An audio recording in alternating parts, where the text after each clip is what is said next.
Call the resident forum to order. We don't have an official timer, but Kim will be there.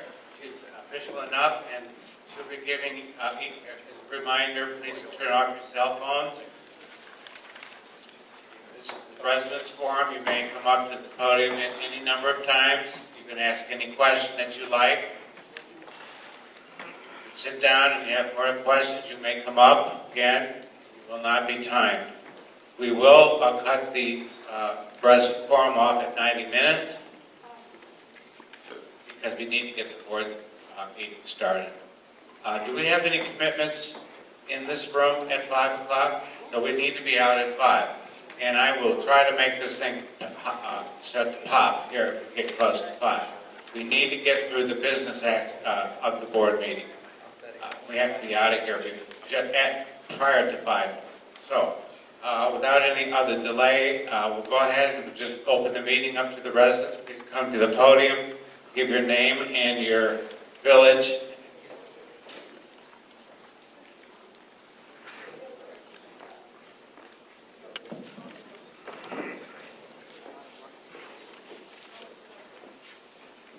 My name is Jim Abel. I live in Pines Glen Village. I'm 11. You're going to put your mic right up by your mouth, please. My name is Jim Abel. I live in Pines Glen Village. I'm a 11-and-a-half-year resident here full-time. There was something that I became aware of recently, and it concerned me greatly, and over the weekend I sent a letter to the members of the board of directors and the general manager. I would like to read that letter to you because of the fact I would like to keep the words exactly as they are in the letter that I sent. I have recently become aware that there is a new amenity within our pro shop, wherein a full-time employee has been hired to primarily create a merchandising program solely for the residents of Heritage Pines. I understand this program would theoretically enable residents to buy various products, sports products, at cost plus 10% plus shipping. I asked the board and the general manager, is there anywhere a model for such a program in a setting such as Heritage Pines? Was there a business plan made available for review by the board before this initiative got underway? Was there a pro forma created which would show at least a 3-year picture of cost versus revenue? If there wasn't, this program should not be launched. Further, how will the success or failure of such a program be measured and by whom? Who took it upon themselves to hire a manager of this program, and what are the credentials of the new hire? Is Heritage Pines to become the launch site for a new and untested venture? Was this idea proposed to the board of directors, and does this new employee have their blessing? After all these years of cost analysis, has it not become imperative that our objective is to operate a community that functions within its means and prevents any person from making financial decisions without playing it off the board first? In this age of mass marketing, it is foolhardy and virtually insane to think that we here at Heritage Pines, with only 1,406 homes, would be able to generate sufficient sales with such limited margins to produce a profit to pay for the wages and benefits of this new hire. If such a program has any degree of worthiness, and to make it generate a true profit to cover the labor costs, it seems like its creator would need more than just Heritage Pines to achieve this goal. A private contractor, in my view, would have been the better solution and takes the risk off the table of Heritage Pines and its residents. It is my understanding that the program will have limited on-the-shelf merchandise, and most products will be purchased through the internet. I asked, do any of us have the wonderful body we once saw in the mirror decades ago? The answer, of course, is no. So we are now offered the opportunity to buy without feeling the texture of the garment, without trying it on, without seeing how we look in the garment. And 2, who will be the person who processes the complaints and returns? Because I guarantee you, they will be abundant. The solution, as I see it, could be finding a one-size-fits-all manufacturer wherein the clothes are made of spandex with sufficient Velcro closures attached. Although this amenity sounds desirable to some, from a cost standpoint, To my knowledge, there has been no interest or demand by our residents for such a program. Most closets are already well stocked with clothes, and our garages are filled with golf clubs that don't work. We have at our disposal Sports Authority, Dick's Sporting Goods, Walmart, Target, Golfsmith, and numerous other merchants, plus our own option of shopping the internet. I have dealt with the retail trade as my life's work, and I find it hard to imagine that any credible manufacturer would sanction their merchandise being sold at cost plus 10% or any similar generous markup. They would have every legitimate retailer in the immediate area ready to chop their heads off. This endeavor must come off the table unless someone can produce a verifiable model for this type of venture. I would like to see a sound business plan and a pro forma which can be used as a measuring stick in the months going forward. In addition, if this program is abandoned, the new hire already mentioned should be dismissed as well. Every department within Heritage Pines needs to stay within its approved budget pertaining to employee numbers unless there is a specific and well-documented need for this individual. Any monies outside of one's budget that is greater than $5,000 needs board approval, and that has been the working model for some years. I thought by the recent dismissal of our last general manager and the election of a new board, we had a handle on how our monies were to be used. If we are to be, from a financial standpoint, the successful community we all aspire, then it has to begin with our management and the board we rely on to make sound decisions. I simply point out that this new amenity, as proposed from my perspective, is a boondoggle, and I do not support it. Thank you for your time.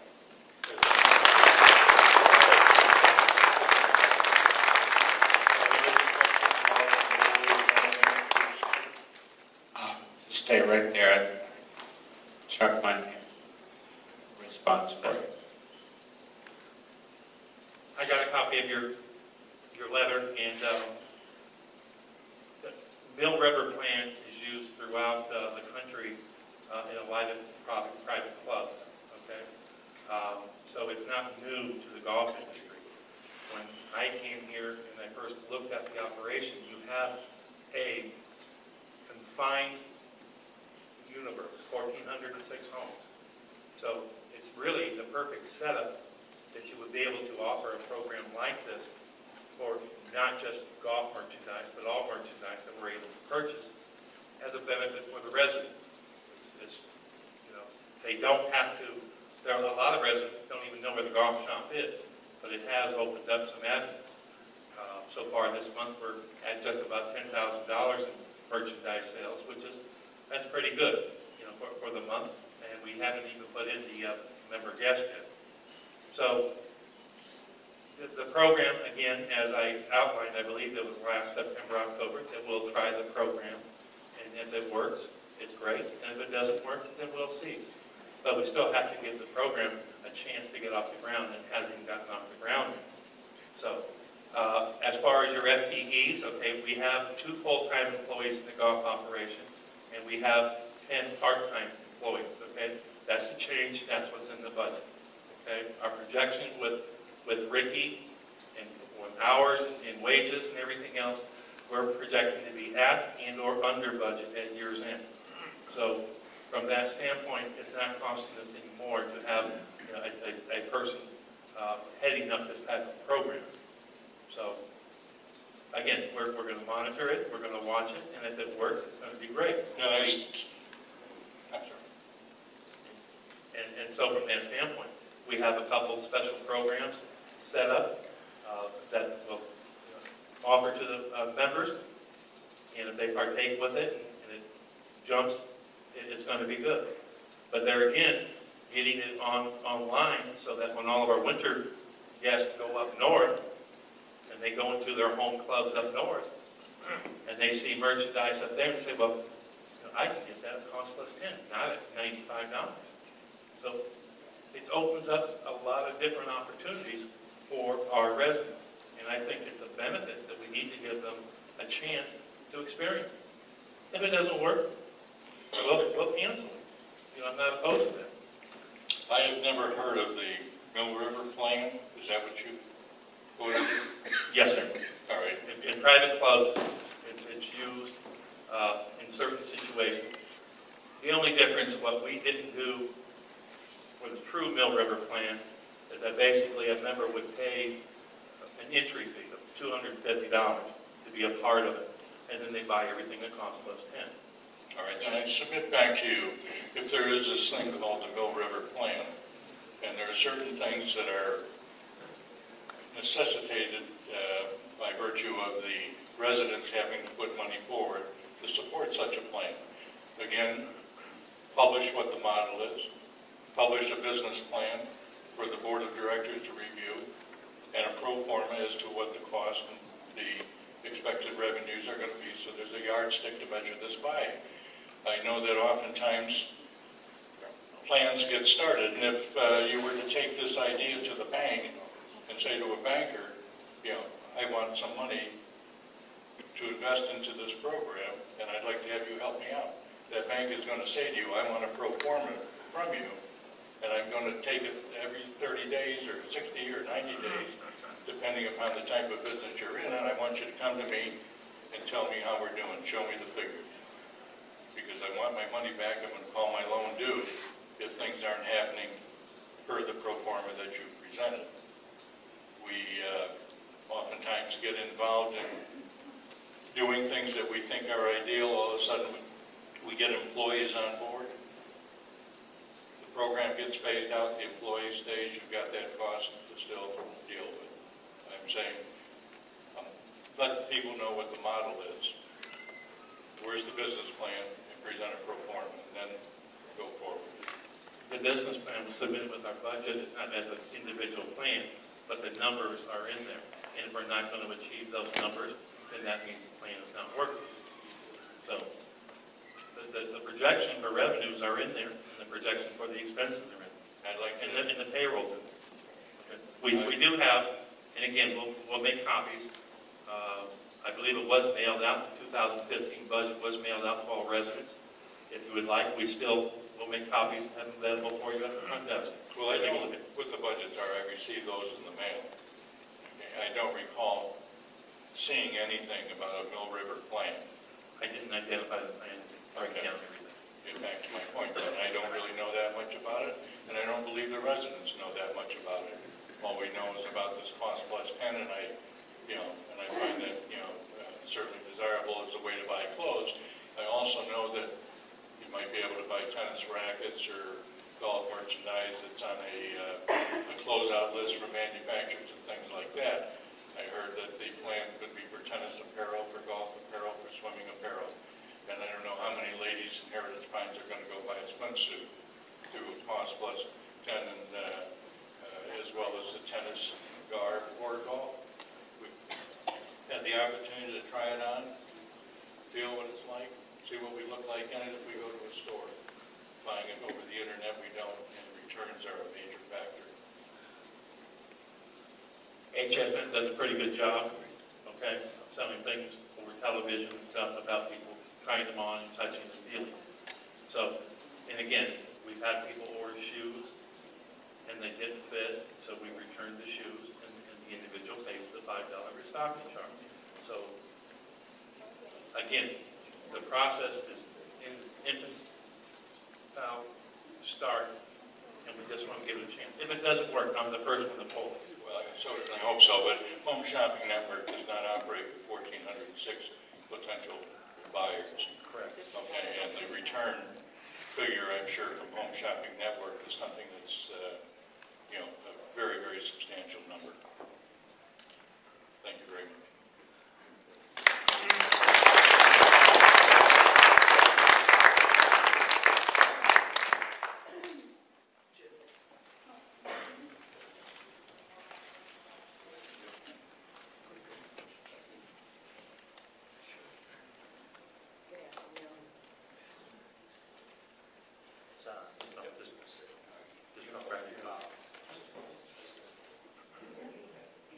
I'm representing myself and the karaoke group. It is no secret that there is a group of residents who faithfully attend karaoke.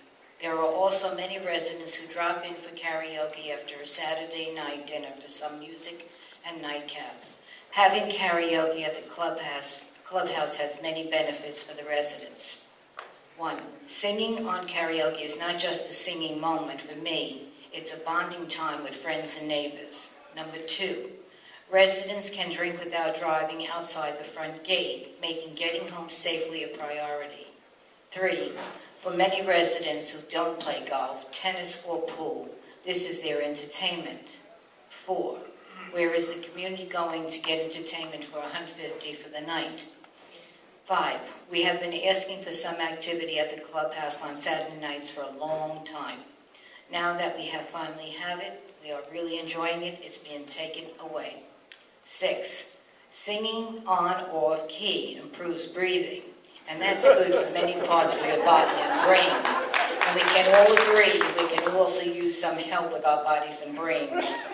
Singing Sinatra or even Aerosmith relieves stress and boosts self-esteem and confidence, while also building social connections, all major life extenders, and we can all use a life extender. What is the price to the community for a night of karaoke? We need to see full accounting of profit and loss for Saturday night karaoke. There are plenty of areas in this clubhouse that are losing more money than karaoke. Before this is taken away or cut back, I think we are entitled to an accounting of what is going on Saturday nights. Thank you.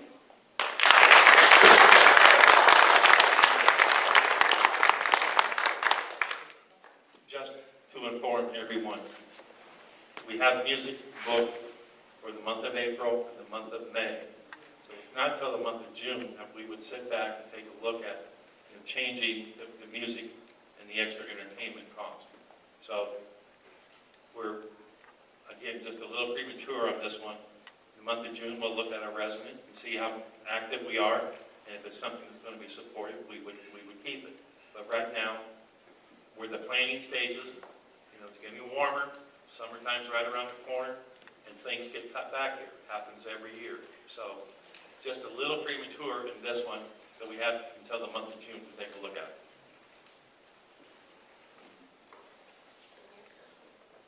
Any other residents?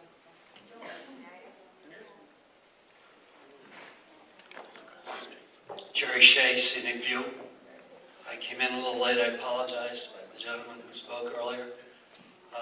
I assume he's run a country club or a 55 and over community. If he hasn't, then I think we have to understand what I've said many times before. We hired Chuck, and the board is in place to manage our community. If we want to stand still and do nothing, which in my opinion we have done for the last 7 years, when we had a survey done and we did not react to the survey and did not take the recommendations of the people who did the survey for us, then we will continue to go through general managers, and chefs, and things like that, and nothing else will happen. So we have hired a gentleman I have a lot of confidence in. There's a lot of good talent on the board. We need to let them put their plans together and implement them, not on a 3-month or 6-month or 9-month basis. All of us have experienced failures in our life when we tried something that didn't work. This last incident we're talking about as far as the pro shop, etc., may not work. Chuck has said from the beginning, if it doesn't work, he will drop it, like a lot of other things. But we just cannot be so tunnel vision about Heritage Pines. Heritage Pines is a great place. Everybody who's here enjoys it. You're concerned about the money that's being spent. We're concerned about some of the things that are happening. But let's not shoot the messenger, and let's not give him not enough time to make this thing happen. Thank you. You want to?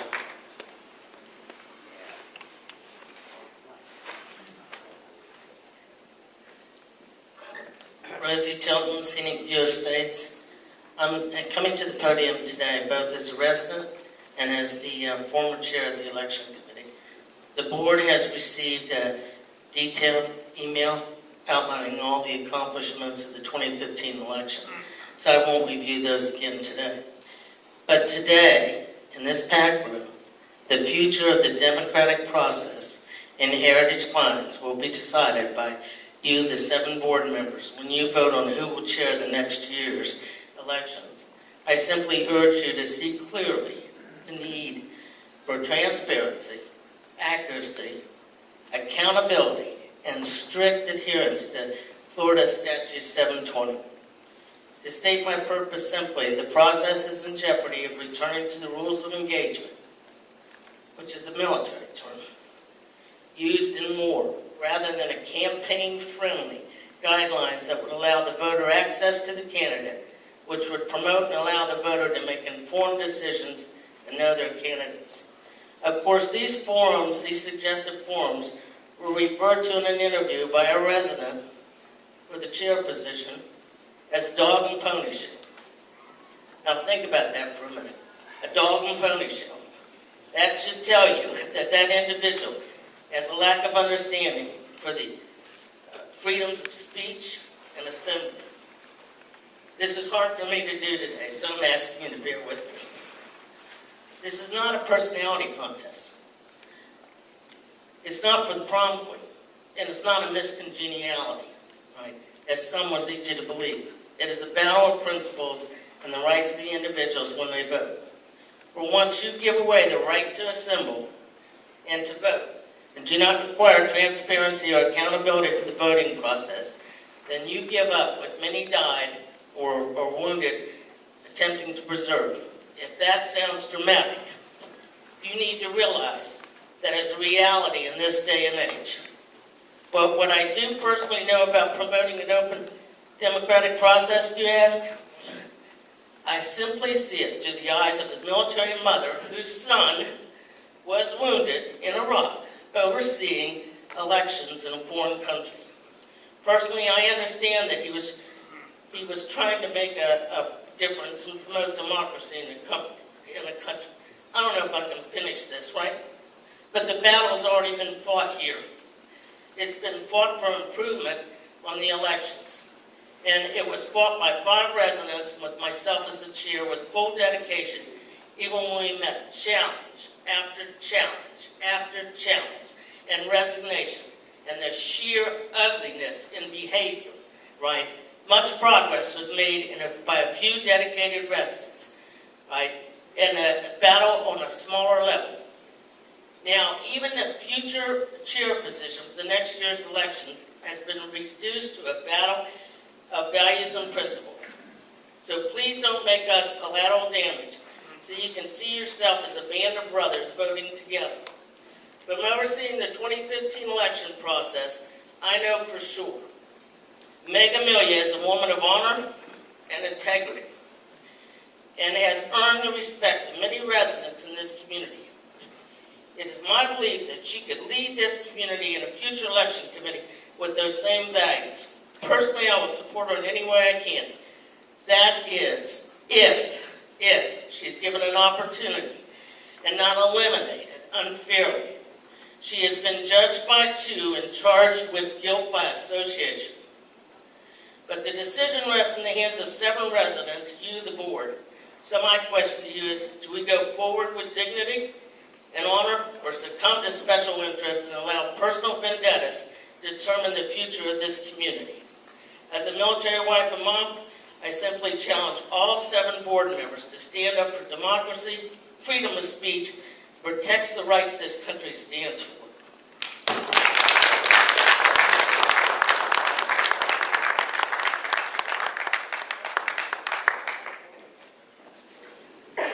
Janice Benedetti, Regal Pines. I am also here to speak of the accomplishments of the election committee for 2015. I was interviewed as the possible chairperson for the election committee. My heart was for Meg Amelia to be chairperson of the elections committee. On your agenda, you will see that that's not what is being proposed. I was told that we had about the same number of ballots in 2014 there was a total of 368 yes votes and 39 no votes, a total of 407 votes for trash and 404 votes for trucks. I won't mind you with all the details of how that went. In 2015, with the committee that sat for this year's election, we had a total of 788 votes for the trash and 786 regarding the RVs. Now let's face it, it's hard to get the people to vote, but we doubled on our first year what this community has done with the chair that is being proposed in how many years that these people have been on this election committee. The election committee made many changes. We improved the proxy. We made a ballot that was printed by Pasco County for us to be able to use the counters, the same voting machines that we use when we vote for political candidates. And so we had a printout of every vote that came in. We had a cost effectiveness in that we were budgeted for $6,200. I will say we sat in the lobby, collected votes, saved the postage, saved the return postage, had about a locked ballot box, and our cost was actually spent at $36.16 We saved Heritage Pines $25.83 So I think we were being very frugal, and I think we were bringing to the community a very honest and open candidacy and ballot. Unfortunately, we didn't have the candidates. So you didn't get the joy or the privilege of seeing our intentions of how to deal with them. Simply speaking, a breakfast, or not a breakfast, but a coffee with the candidates was going to be taken care of. It's done. You could come to the table, sit down with the candidate. If you had a question, ask a question. Therefore, you weren't bothering them wherever, restaurant, bar, golf course, pool room, wherever. The other thing, the candidates' nights were going to be done, but the format was changed. It was going to be, you, the residents, send 5 issues for each night. So we didn't have the same repetitive questions time and time again. And the candidate would have had the opportunity to prepare the answer. You would get the full information. We wouldn't be hitting them broadside and getting the information. We weren't controlling the candidates as has been done in the past, where they were not permitted to come to certain functions in the clubhouse. We were not inviting the candidates as a committee to come to committee meetings, different committees, which I was told we were. Lots of things are going on, but this election committee worked for you. Now we need this board to work for this election committee that just resigned or finished their term. Thank you.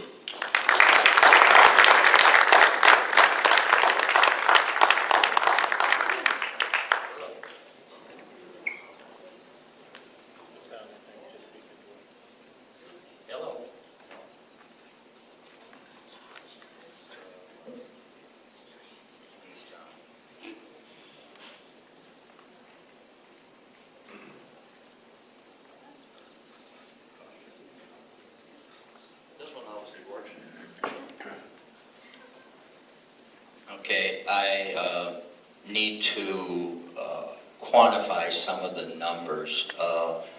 The reason that they were able to get the garbage and the vehicle parking and such, that number correctly up there, was because there were no candidates to vote for. The only thing to vote on were the amendments. Doing the numbers and taking the gross numbers of produced by the election committee, there were 838 houses represented. 16 of those did not include a ballot or a proxy or whatever. In 2014, if you use the IRS rollover numbers, because that is the one individual number that there's only one thing to vote on, there were 892. So there were with all the stuff that the election committee did, there were 54 less households represented in the vote, the total vote for the year. The other thing is that both people that we interviewed, we talked about why there was not any, only 4 people for the board of directors in the acclamation. And I'd just like to read the election committee charter, their mission statement. To manage the annual election of board of directors, members on behalf of HPCA by soliciting candidates. And both of them said to both Don and I that that was not their job, that it was the board's fault that we didn't have candidates. I just wanted to clear up a couple of issues that they didn't say those particular things, but they were omitted. Thank you.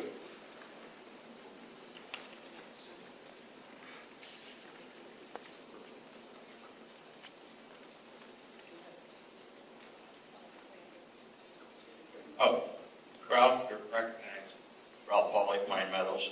First of all, I served on the election committee last year.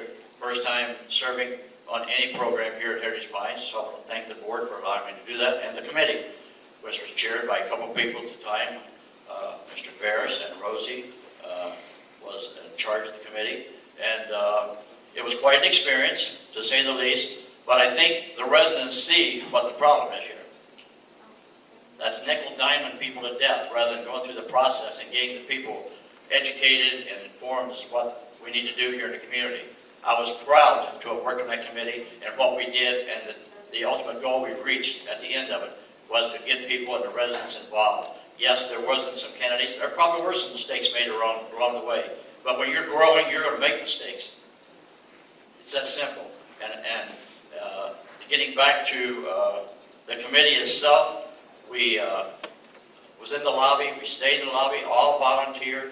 And when I first got on the committee, I'll be honest with you, I sat down and I looked for the history of the election committee to see where we could go to see what we could take and put together and sort of refine and grow from. I couldn't find anything. There was no minutes. There were no documents. There was nothing from the previous committee that we could find that I know of. So we started anew, and that's what we grew from. And that's the ultimate goal we reached at the end of the year, and I think the residents were really pleased with the process because we heard it. And a lot of folks heard it. I think the board heard it. I think Randy even acknowledged it was an excellent job on the committee. So I'm not going to get into pick and cheer people, but I will say this much. If we really have that much turmoil and politics going on here in Heritage Pines, why don't you start anew? Why don't you go out and get some of these new folks that's moved in here that's just as smart, just as want to love this community just as much as we do, to get rid of some of the other old politics that goes on in here, and let's grow as a community rather than continue that hate that goes on. And I use that word because it's a bad word to use, but I see it and I hear it in this community, and it's not good. Thank you on that aspect. On the other aspect, I'd like to say another word concerning our general manager and what's going on here at the clubhouse. When the board hired him, I think the community thought the objectives here was to get food and beverage under control. Under control. Okay? That did not happen. It reflects on the finances, okay? And I think what scares a lot of the residents are the other avenues you're shutting out on to, Chuck. Is the other avenues you're going out to and reaching out to. Probably they may be good. I don't know. The only thing is what they're not seeing is they're not seeing correct news in the food and beverage area, okay? I mean, the comment was made, why don't we just have a Rolodex out here for the front door so we can just flip the pictures of the employees because we're going through them so fast, okay? And that scares the residents. They see this, these people, these residents are not that naive that they don't know what's going on here. And so that's why the red flags are going up. I do hope the best for this community, and I want it to be the best community, but I think the residents have some grave concerns about what's happening here. And with that, I thank you.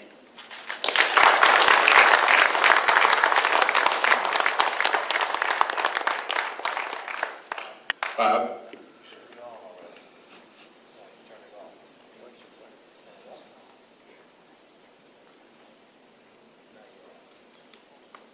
I on? I just want to point out Ralph's reference to the Ferris was the elder Ferris and not the younger one.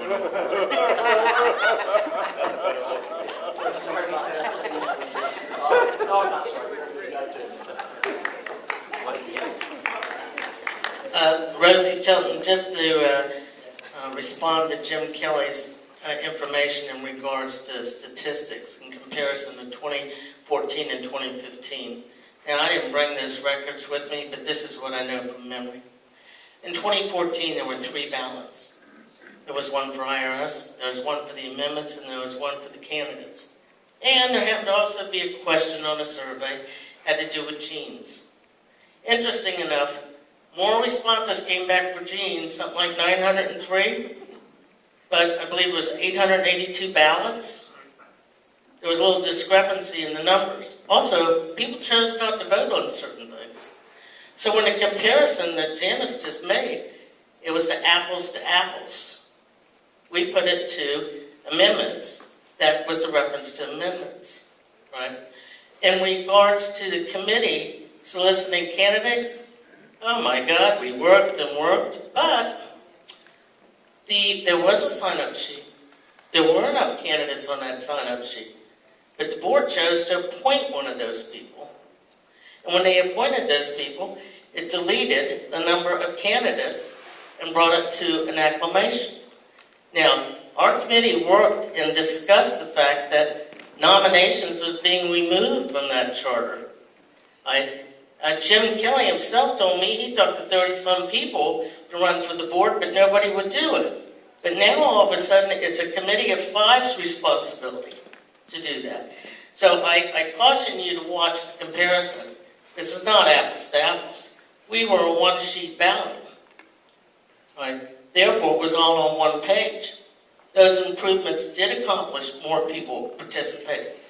And there was a lot of education that was produced through that change of proxy and those signs in the lobby. And again, I tell you, that was done by 6 people, right? So.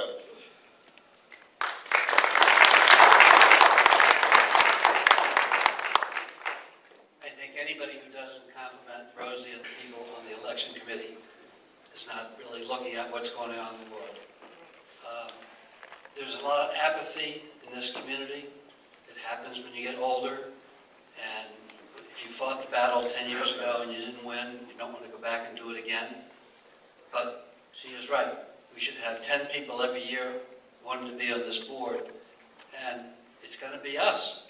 If we're going to sit here and bitch all day, but not step up and say, I want to be part of the board or part of a committee, then it's like not voting. You have no right to comment and complain if you're not going to step up at some point in time in your life and say, I'm going to give 50 hours a week or whatever these people do to make things better at Heritage Pines. So compliment to Rosie and her people for what they did. If there's some shenanigans going on, I'm not aware of it, but it shouldn't happen. But, let's all of us take a look inside and say, do we want to make this a better place? And I know you do, but are you willing to get up and do as these people do for a year or whatever the term is going to be? If you're not willing to do it, don't be backstabbing and don't be saying this and that and the other thing unless you can back it up. And we have a lot of good people who put their time in, as well as the committee people. And we need to support them and acknowledge what they've done. I had a conversation with a couple of board members the other day, and after a very unhappy committee meeting about certain issues, we all agreed that everything that's happened in the last 6 or 9 or 10 months here has been positive. There's more enthusiasm in the community. A lot of people are involved in different projects. We have a long-range planning committee that really wants to make something happen that has been talked about for 7 or 8 years. So there's a lot of good going on. We're concerned about other things. We should be. Let's talk about it. Let's also get up off our butt and put your hand up and say, I want to run for this board or be on that committee. If you're not going to do that, then don't come to this meeting and be a negative type of person.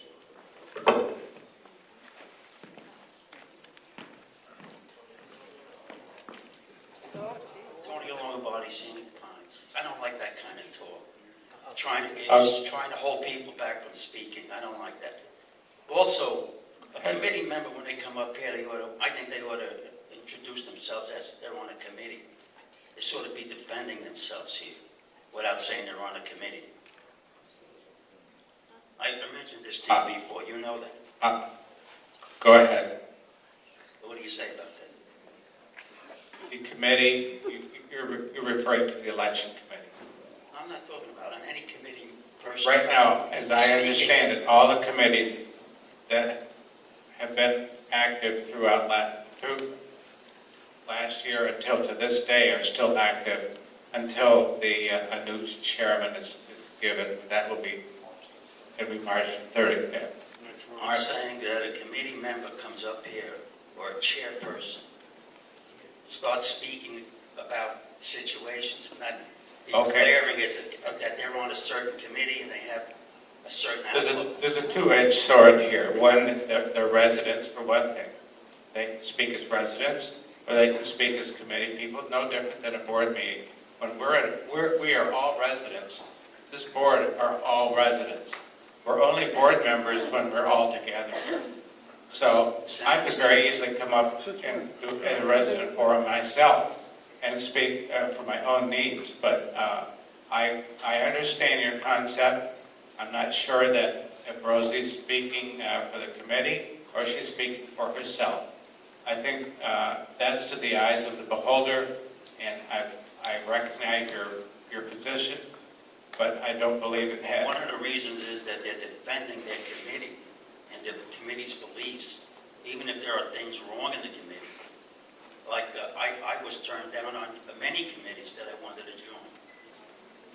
And the committees I was on, when I gave good ideas, they didn't want to hear them. So then I gave up on all the committees. That was on 3 committees. In my opinion, they didn't want to hear it. I'm a committee member, and they didn't want to hear my opinions. I think I have good opinions. Got plenty of them. But I state why I believe in a certain thing. And you were there. And when I brought up some things, you agreed with me. And then I was told that I caused trouble. So that's about what I want to say right now. Carla?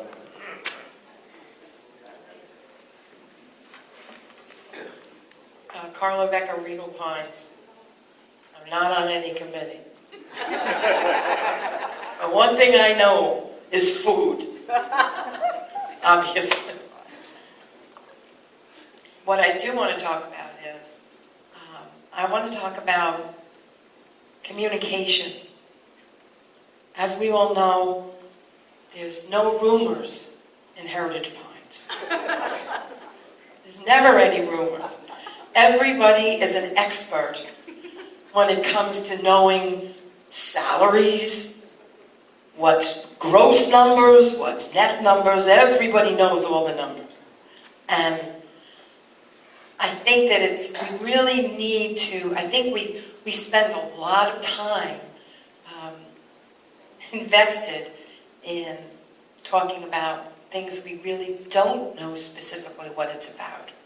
So we talked about this years ago and I don't know how that happened, but we have a communications committee, and wherever the GM sees fit for whatever group to tackle this, to work with either you or Randy or whomever. We hear big numbers, and like Ralph said, they frighten us.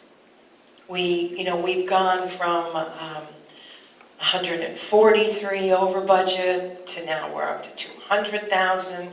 Somebody just said to me in the audience, oh, it's like 300,000. I mean, henny penny is running through the community. So maybe to eliminate that, and again, trying to grow a better, positive sense of community where people want to feel involved. And I've sat where you've sat on committees, and part of the issue is that we all get emotional about things, and then we get into these meetings, and you have to sit there and you have to listen to it, It's very difficult, and that's probably one of the reasons that a lot of people admire and appreciate all of you so much for spending your time and doing this. And I can appreciate why you don't want to have to face people that are that upset. But maybe with better communication.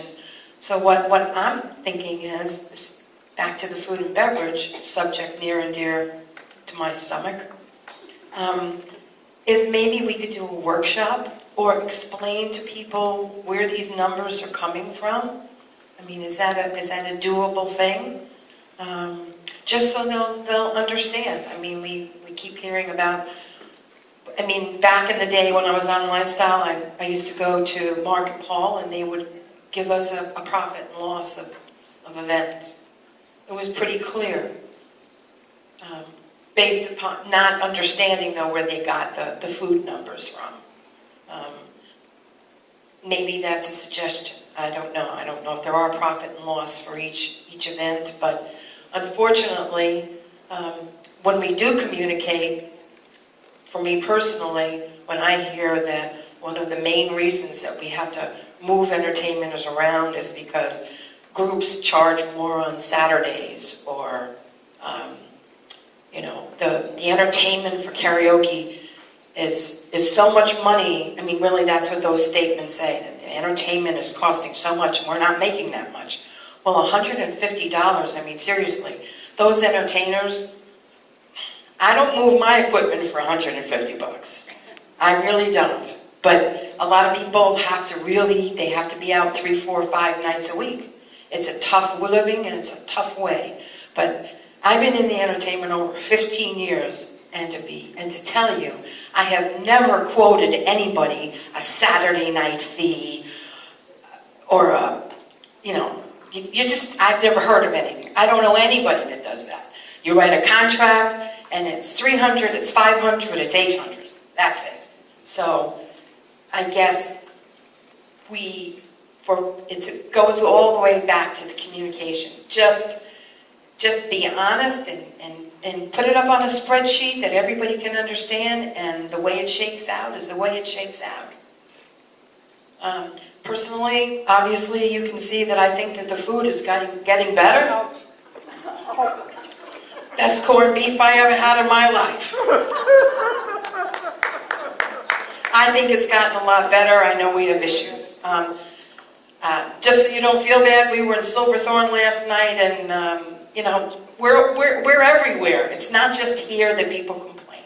So we are a great community. We're a beautiful community. I drive in here every day, and I'm going to get emotional like Rosie. But I'm serious. I thank God every day that we are so blessed to have such beautiful homes, be able to play golf, to be able to do all the things health-wise that we can do, and that we really do care about each other. We really are like family.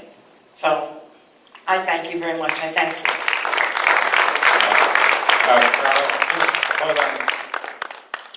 I know there was an email from Mark Stanish stating that the dropping of the entertainment due to cost and so forth. And in other words, it sounded like in the email that the onus of stopping was on the entertainer. The few dollars that they spent, or to charge us, which is small, believe me.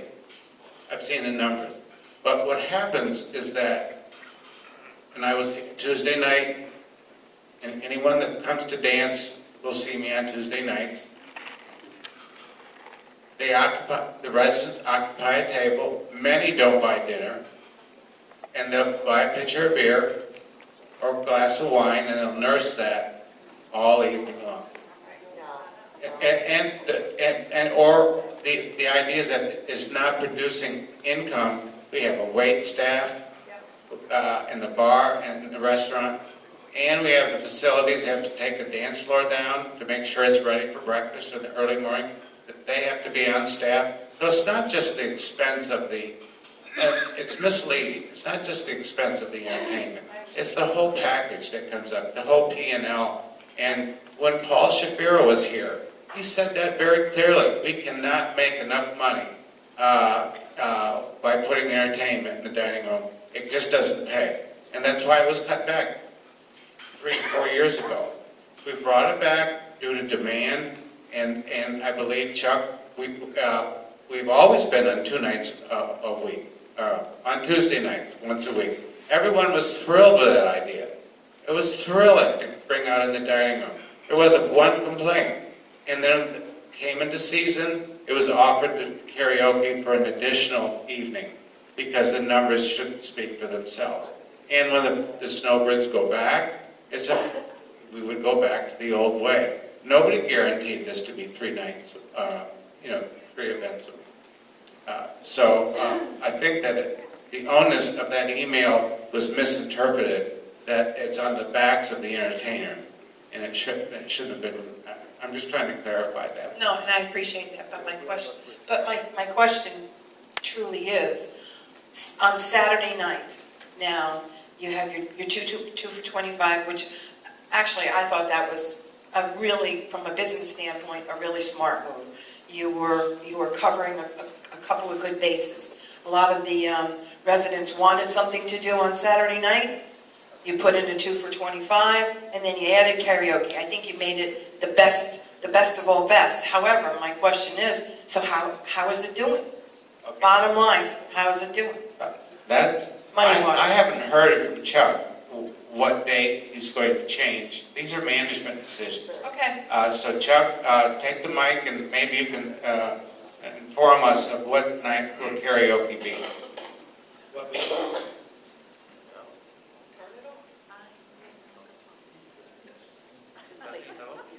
Don't touch the mute.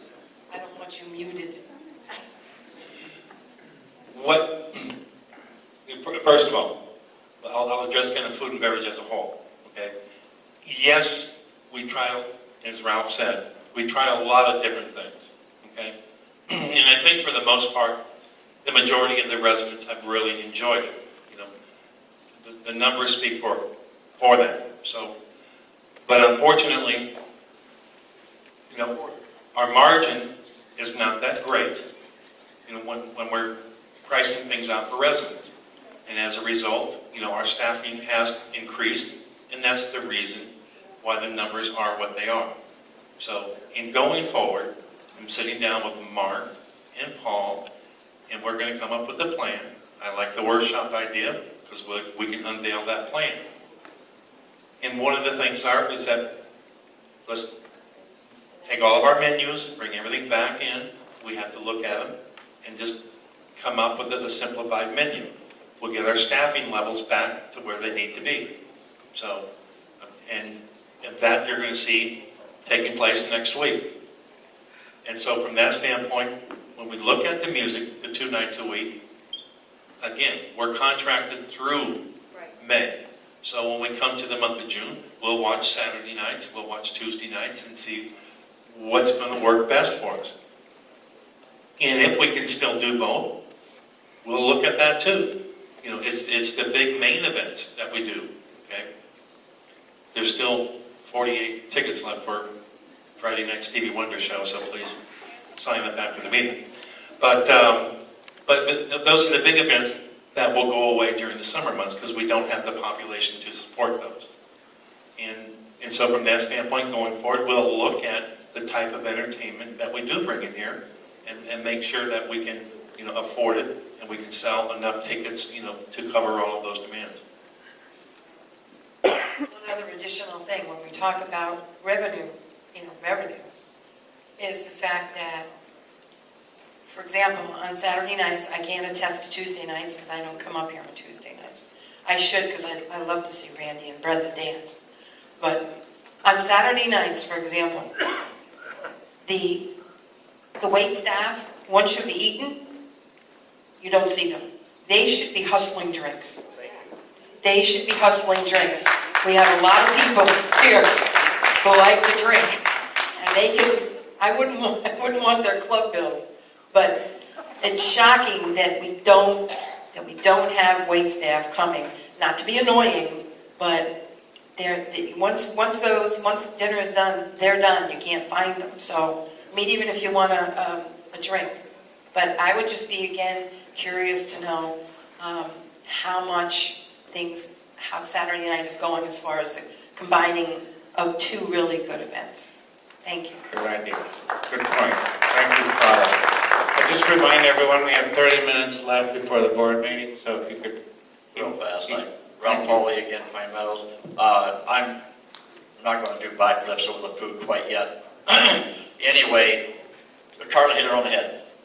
Saturday night we're here, but they did have a big event going on here. So a lot of the key waitresses and staff was in here working in the big room with the member tournament that was going on. Okay? But again, I think you hit it on the head when you say you're going to bring the menu back in and look at the specials, look what happens, look what may sell. But again, I don't see any emails coming out promoting things on Saturday night. I don't see the things coming out, hey, we're having a special. We're having a special drink Saturday night. You know, those are part of the marketing scheme that brings the residents up here. But I don't think it's a matter of getting the residents here. I think it's a matter of getting them fed. I don't want to go to the county or anything, but I've seen that room in there a little beyond, what's the word I'm looking for here? Capacity, is that the word we're looking for? And so I don't think it's a matter of getting the residents here. We got them here. We just got to get them to eat. We got to give them a product, okay? And so that's where that's at. And one other thing I just want to say on another subject, how many people seen the little video with Chuck and the guy from the security and a lot of people seen that? Did they see that? That cost Heritage Pines $0 to nada. Me and Jim Worth donated our time, and we did that video, and we would like to do it again if at all possible. But anyway, it's just a way of getting out to the community, a little something for the people to see. That was just a skit to start out to see if it would work. And if you like it, talk to Chuck or talk to the board, and we'll continue. But I just wanted to say that didn't cost this community one dime. We did that free gratis.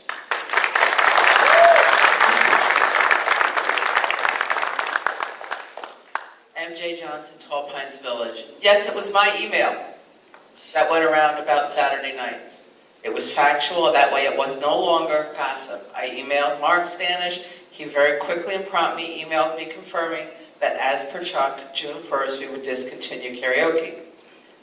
With that said, I moved here 3 years ago. When I moved here, every Tuesday and Thursday night was half-price happy hour drinks, half-price bar food. Came up every Tuesday and Thursday night, had a little music at the bar, had a little music in the pack room, you ate your dinner. Went away with Thursday night, people were complaining. Started karaoke. I don't think I've missed a Saturday night here. And you can't get a table reservation if you don't make one well in advance. So the people are coming. The problem, and I'm going to be a little repetitious, some of what other people said, but just so you're hearing it from more than one source. You order your food, you might get it in an hour. It's often cold or dried out by the time you get it. But I hate to complain, the waitresses are usually nice when you can find them, so we eat it. We're pretty reasonable people. We've had to say to the waitress, would you please stop back every once in a while for cocktails? We've literally asked them when they first come to the table, please continue to stop by. Do you know how many times we gave up and just said, screw it, walk over to the bar and get the drinks? We watch the staff, 4 or 5 people standing in the corner chit-chatting, having a good time. But they're not serving the customers. We are so overstaffed for the amount of people who show up that some people just leave in disgust. Then they bring you your bill 2 hours before it's over, or you can't get your bill at all because, again, they're nowhere to be found. One of the things when you came on, Mr. Reed, was retraining of the staff. Have not seen it. Seen a lot of turnover in the staff. Upon turnover, I understand the news hostess who was lovely is now gone already. We're going through staff like I changed my underwear, which is a lot. That's never a good sign. The reputation of working at Heritage Pines is no longer a good thing outside these gates. We see turnover, it's scary. We hear we can't afford to do this function anymore. Terrifying. A year ago, they were trying to give us back money on our HOA. Now there's, the rumors of possible special assessments or raises in the assessments. We're talking about an evening that should not cost a lot to do. You can go to Colorama, holds not a lot more people than our dining room, have dinner and the shows for $21 a person. How can they afford to do it, get you served in 15 minutes, and have a waitress at your table every 20 minutes for a drink, and we can't do that with the amount of staff we have? I don't understand. My next rant about serving on committees or shutting up. I've done committees. I've done them here, I've done them in my previous community. I've been president of an HOA for 2 years. It's not fun. I'm here to retire and enjoy myself, and I took up golf and trying to do some activities, but I make time for certain meetings and committees that were important to me. The problem with some of the committees that I thought of joining is I went to some of the meetings. I spoke at a couple of the committees. If you're not in that little core clique, they ignore you like you are nothing. Anybody else have that experience? I'm sure I'm not alone. So I've given up on most committees. I will never run for the board. I don't want to work 50 hours a week. That's why we retired. And I appreciate those who do. And believe me, your job is to keep things under control. That's what the board's job is. And I don't see it happening. We are out of control on a crazy train.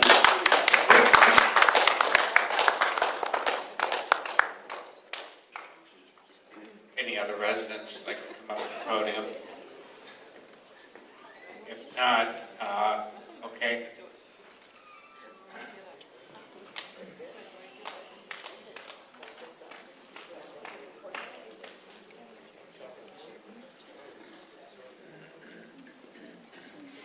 Charlie Funder, Pinecrest Village. I didn't intend to talk today, I'm really not prepared, but listening to a lot of stuff that's going on, I feel a little compelled to mention the board does a pretty good job, I think, and they work hard, and we all appreciate it. And when they come up with ideas and want to implement things, I don't call that micromanaging, I call that doing their job. We've got a manager that appears to work hard, he spends a lot of time here, but I think we should get things under control, manage what we have before we try to expand and do things we don't have. We all moved in with a certain amount of amenities, we knew what we bought into, but I wouldn't invest my money, which it seems like I am, into opening a mail order store. I just wouldn't, in this market, wouldn't pay to put my money there. And that's what we're doing without having access or control of what's going on. As far as the dining, doing away with karaoke, you know what, move the karaoke in here. The people who want to dine, let them dine in there. The only way to get to karaoke is to make a reservation, sit down at the table, and nurse your beer. That's what you have to do to go to karaoke night. Fix it, move it around, schedule these rooms properly. I don't think we would have a problem. I'm not privy to all the information you fellas are, ladies, and I'm sure there are other extenuating circumstances that tarnish some of these things I might be saying. But if it's at all possible, if we can get these things under control, then we can open up and maybe do other things. But until then, let's enjoy what we have and control our expenses, because it sounds to me it's getting out of hand and it's like a runaway train. Thank you. Jerry Shea, Scenic View. That's a good suggestion. I was going to make the same thing. It doesn't have to be in there and tie up the dining room. But has everybody who's sitting in this room been up here for dinner sometime in the last 6 months? Yes. Okay. Is dinner no better than it was 6 months ago? No. It stinks.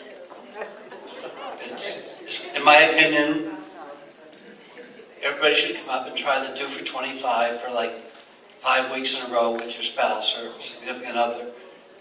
We've had terrific meals 2 or 3 times we were here. We were here for karaoke 2 weeks ago, and it was a great night. I think from the dollars and cents point of view, if you can't turn the restaurant over, obviously you're not going to make money there. People come in and they take up a table of 20 people or 18 people, and they sit there, maybe they have dinner and a couple drinks, but it doesn't help the revenue part. But I firmly believe that the food is better.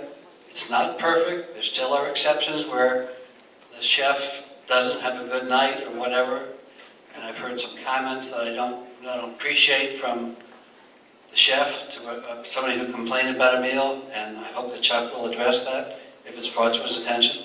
But we've made progress in the kitchen. We have made progress. Our waitress could not have been better 2 weeks ago. She was there refilling our water glasses, our drink glasses. Could we get something more? Somebody asked for something in addition to their regular dessert. She came back out with it in a minute. So I hope, I know that other people I talked to said, I haven't been to the club in 2 years. I said, well, come up and try it. Don't be sitting in the shadows thinking about this, that, or the other thing.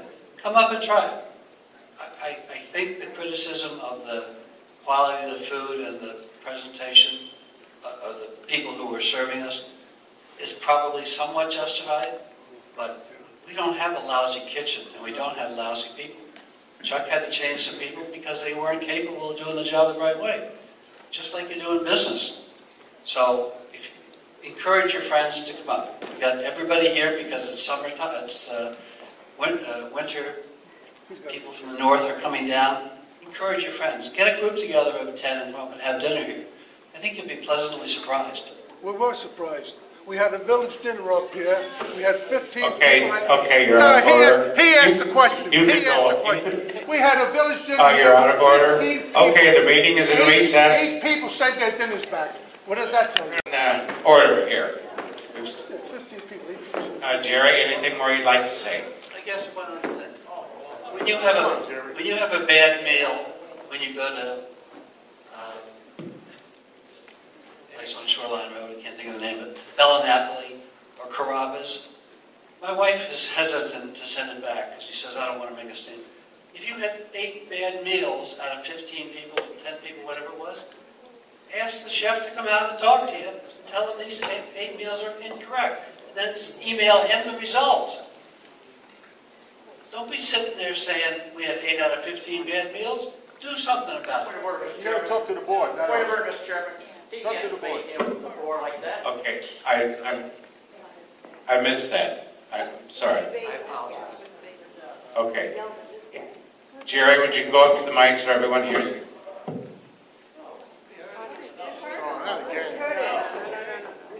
I apologize, and I should not have directed that to you. Thank you. Okay, Tony? Tony Longparty, Scenic Pond. I want to make a couple of positive remarks. I'd like to know when the rugs are cleaned in the clubhouse, for one thing, and when the filters are changed in the ductwork. And one other little positive remark was, when do they cut the grass at the driving range? It's been open for hitting off the grass, and it still wasn't cut. And usually, that's a normal thing. Chuck, would you like to answer that?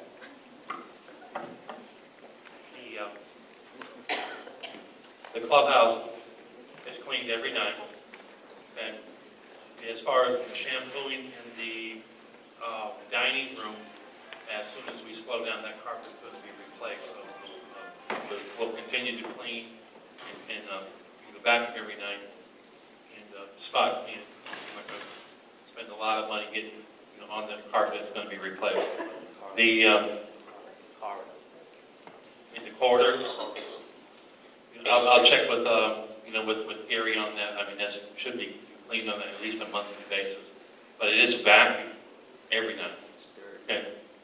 As far as the driving range is cut 3 times a week on the teeth, out there.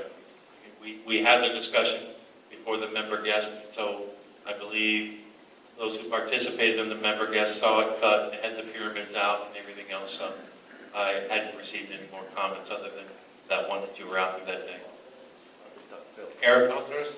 The air filters are cleaned on a regular basis. That's a routine. That's done monthly, I would believe. That's something that we do. Okay, we're down to 20 minutes left for the resident forum. Any other comments or questions from the residents? Is there a need for a recess before we start? We have a couple of yeses. So let's take a recess for a few minutes and try to make it 10 minutes or